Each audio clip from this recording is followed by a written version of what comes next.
and you're watching Rock Republic. Yes! We're back. I am back. Your one of the hosts for this show.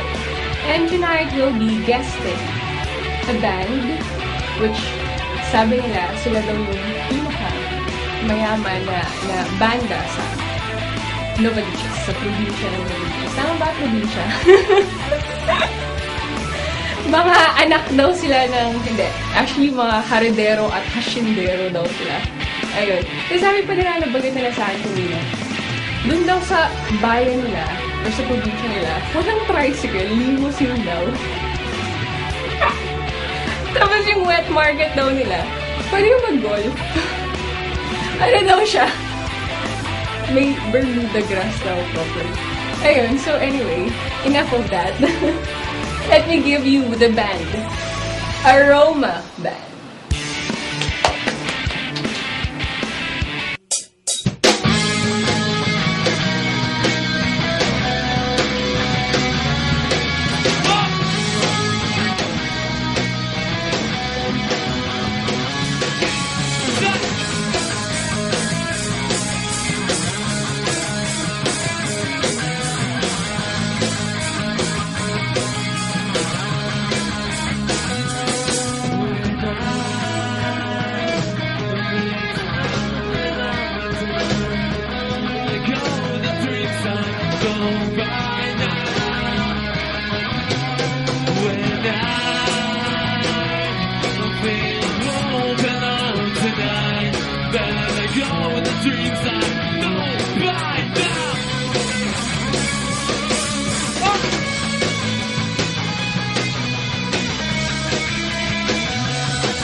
Connected by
you.